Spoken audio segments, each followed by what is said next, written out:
Booyah! Well, well. Christmas has come early, very early. What's up going on, ladies and gentlemen? Welcome back to The Fringe. What a glorious day it is when we can talk about not just the Christmas season coming, but the best gift of all, and that's ruining it for all the lefties that constantly want to take a dump on the Freedom Convoy and also Tamara Lich. I've seen countless tweets since Tamara and Chris Barber's trial, I guess if you could call it that. I call it a three-ring circus. Um, since that instilled of people saying she's going back to jail, she's getting locked up again. Put them all in jail. They're all treasonous. Uh, all these stupid claims. And now, well, ladies and gentlemen, it seems that the Queen of Canada herself, Tamara Lich, is back online.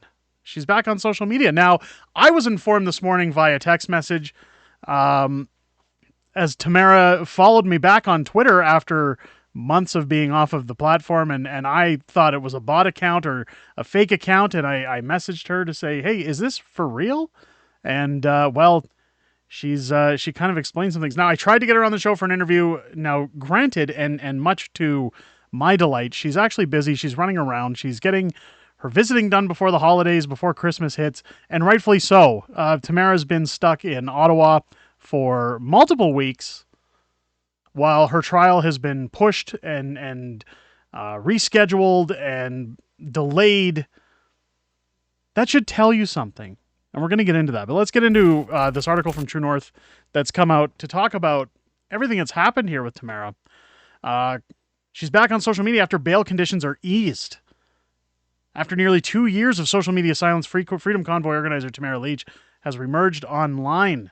Lich reactivated her account on X, formerly Twitter, 22 months after she was banned from social media as part of her bail conditions. Her tweet quotes, and we'll take a look at it after. I want to get into the comment section. It's been 22 long months since I've been allowed to log into my Twitter account, Lich wrote on Thursday. Elon Musk, did anything interesting happen while I've been away? Lich's post obliquely referred tech CEO Elon Musk's acquisition of Twitter in 2022 after Lich suspended her activities on the platform. This year, he renamed and rebranded the company X. Well, we all knew that. Lich was arrested in Ottawa February 17th and charged with, of 2022, charged with counseling and to commit mischief. While fellow organizer Chris Barber, who faced similar charges, was released on bail. Lich was denied bail and held in custody in Ottawa for 18 days. Now, keep in mind, those 18 days were in solitary, I believe, or at least the majority of them were in solitary. Before she was granted bail with conditions, including a ban on social media, expressing any support for the Freedom Convoy, as well as a requirement to not communicate with several other protest participants unless supervised by a lawyer. Now, they are going to get into when she was rearrested. Now, keep in mind, supervised by a lawyer was that condition. Lich was later rearrested after a photo was emerged at an awards dinner alongside Freedom Convoy organizer Tamara Lich, though the Crown eventually withdrew the bail violation charge against her. Keep in mind, she went just before Canada Day, was rearrested and held again for, I think the jail time totaled over 50 days. Between her first stint and the second one before she was allowed to go back into public. And of course, over the time I've known Tamara, again, she's been very adamant about committing to the conditions of not being online, to not expressing anything about the convoy. Now, she was on the channel last year where she performed a musical number alongside Theo Fleury for our Christmas show last year, and she has made appearances on other social media platforms on and off, but never discussing the Freedom Convoy, always trying to abide by her bail conditions. I know that anytime it comes to looking at posts on social media, anything, she's told me she's very committed to following those rules, and she's never really done anything that violates the judge's orders, despite the lunacy and ridiculousness of their claims that she's somehow going to urge people to get back into another convoy. I'm going to tell you something right now. We will never see anything remotely close to the uprising in the convoy that Tamara, Chris Barber, Tom Marazzo, Keith Wilson, a whole Danny Bulford. I know I'm missing names here. I'm missing big names, but as everybody knows who was involved with the Freedom Convoy, that we're never going to see anything on that scale ever again. The conditions that were going on in Canada at the time of people being pushed down probably to their lowest, while mandates were in full force, and most truckers, the thing people forget when they're complaining about all of these truck drivers going to Ottawa, the majority of them were vaccinated. This was taking a stand for people's rights to choice. This was taking a stand to people's rights to bodily autonomy, but also because of our economy, because of their jobs, because of the idiocracy that suddenly they had to show proof going across a border of their own anonymity. And ultimately, what grew from truckers being upset with policy and their jobs exploded into a movement of a protest for people's rights to return. I firmly believe, and I've said a million times over, that I firmly believe that when you look at Fat Stalin, I mean Jason Kenney, after the Freedom Convoy was disbanded, it was about March of 2022. Alberta Premier Jason Kenney came back to relax rules. I think that the pushback of the Freedom Convoy, when you look at what happened at the Coutts border, when you look at what happened on the Windsor Bridge, when you look at what happened in Ottawa, and again, Coutts and Windsor had nothing to do with the Ottawa Freedom Convoy, but it sent a strong signal to government that they were about as far as they could get to pushing people before things were going to explode. And I think that without the efforts of the Freedom Convoy, without Tamara and Chris and everyone else who was a part of that, that we all would have experienced much more stricter, draconian measures against us. I think that our pandemic would have gone on for quite some time before it would have eventually come to an end, if ever. I mean, they still talk about long COVID and every time cold and flu season comes up, get your stuff. Now, again, I'm going to point out for the YouTube algorithm, I'm not telling you what to do with your body. I'm not suggesting what's right or what's wrong. I think you should consult a doctor for any medical procedure that you do or that you want to undertake. But ultimately what the convoy stood for was your right to choose that and your right to your privacy to choose those things. I think what was done here is nothing short of patriotic. Seeing those trucks drive down the road, listening to children on radios, thanking truckers. I just went to my daughter's Christmas concert yesterday, and my daughter still has issues to this day. She's very plain-faced, very depressed. She's missing a lot of social interaction tools because from kindergarten to this halfway through the second grade, she was told to stay home. She couldn't have sleepovers. She couldn't go to the movies. She couldn't go to a kid's play place. She couldn't go to a pool. No swimming lessons, no hockey, no skating, no extracurricular activities. The lockdowns and Justin Trudeau's divisiveness destroyed a generation of children. I'm more than convinced of it. I see it all the time with kids who are disconnected, kids who are lacking social skills, kids that have a disconnect when it comes to social interaction. That's the damage. When you look at the economy, when you look at inflation, when you look at CERB, when you look at all the terrible things that happen, I think the biggest catastrophe that came out of lockdowns was the effect on people's mental health and what it did to our children, as well as our seniors, as well as people just day-to-day life. It ruined life for a lot of people. And still to this day, you still see people who are scared to go out in public because of the level of fear that was pushed. And that, to me, just... I can't thank the organizers of the Freedom Convoy enough.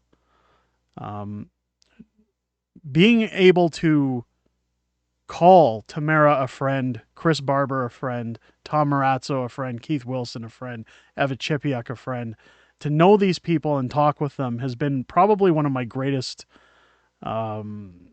pleasures in life. To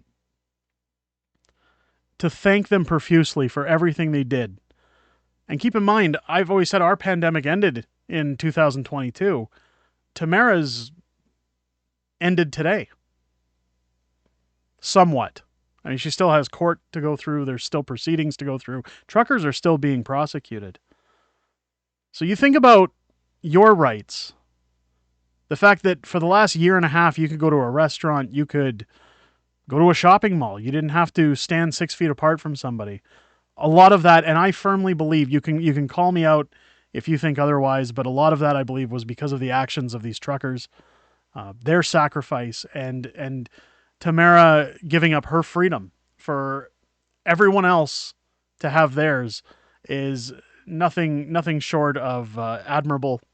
And I'm very proud to call her a very close friend. And I can tell you right now, if you've ever had the pleasure of meeting her, even if you've just seen her on television or through social media, she's probably the friendliest, nicest, most caring, loving person I know on this planet.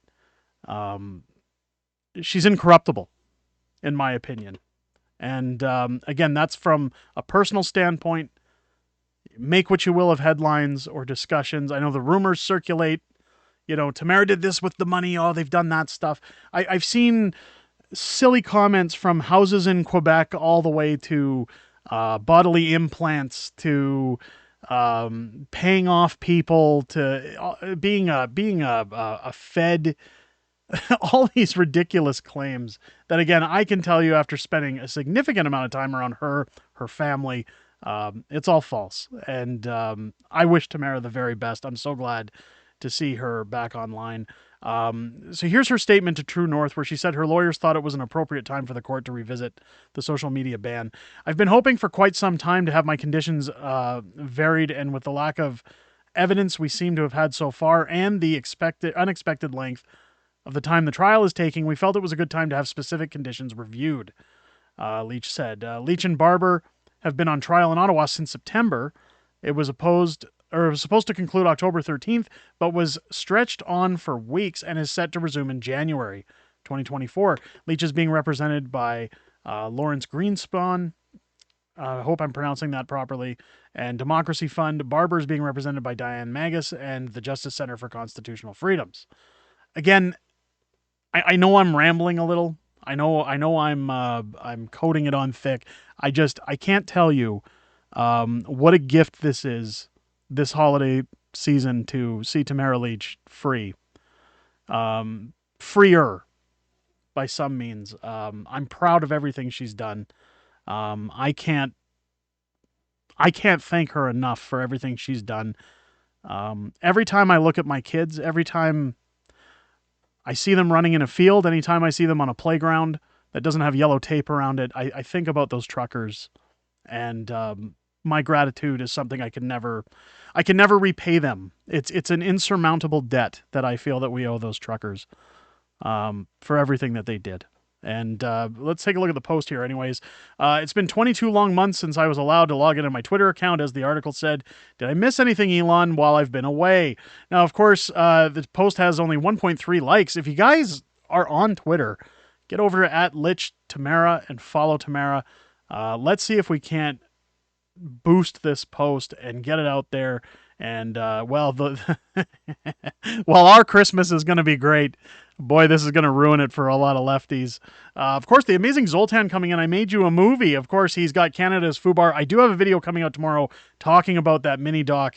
So check out what the amazing Zoltan has there tomorrow. I've got links to that. Celtic Canuck, friend of the channel. Again, go follow her if you haven't yet on YouTube. She does fantastic videos. Good friend of the channel. Welcome back, Tamara. Ignore the haters. The rest of us are just glad to see you. Of course, Sevro, the father of my illustrator. Welcome back. Mike Klassen, good friend of the channel as well from Bridge City News. So glad to see you on X. Looking forward to seeing you speak for freedom. Welcome back on Screw the News.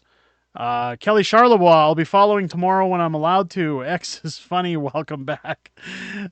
Kim Kennedy, another author that I'm friends with. Go look at what she's got to offer. It's about damn time. Of course, you have the trolls fake account. Nice try. Merry Christmas, welcome back, and thanks again for speaking the most impactful grassroots dissent movement the country's ever seen. Marty up north, again, welcome back. Mostly positive. A little bit of advertising there that snuck its way in. I don't believe this is the real Tamara Lich. No posts except one for today. No way. This is not her. It is. It is, and I can verify it is her. Again, everybody's saying welcome back. Welcome back. Good to have you back. Of course, they've got the horns going. I thought you were ordered to stay off social media. What changed? It's you're going to see a lot of the troll comments. Of course, I'm going to be following this post very closely because I can't wait to see the cope and seethe of the far left morons. Anybody who said Tamara's going back to jail, this is pretty much proof at this point that she's going to walk on her trial. That the charges were trumped up and ridiculous.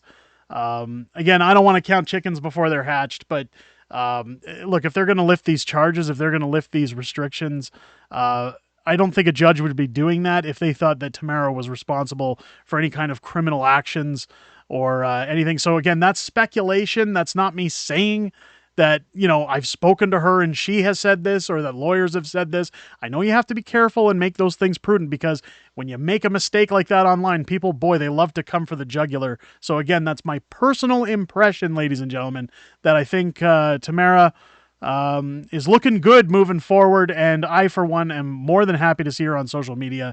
I'm going to have her on the show at some point in the near future when she is available. Again, I ask everybody understand that while this is a great time for Tamara, she's been all over from the summer to the fall to courtrooms to living in Ottawa during court hearings. And keep in mind, while she's in Ottawa, she's actually forbidden from going to certain streets. She can't, there's a red zone still for where she can and can't be in the city of Ottawa. If she even crosses that line by a millimeter, she's once again finding herself in jail. I don't know if those conditions have changed, but the last time I'd heard about them, they were still in place.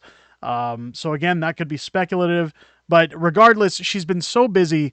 I think she deserves some time. I think she deserves some time to get back into social media, to put her feet up, to take a breath and relax a little and enjoy what you're coming back to, Tamara. Again, I, for one, and everybody from the Fringe here welcomes you back to social media.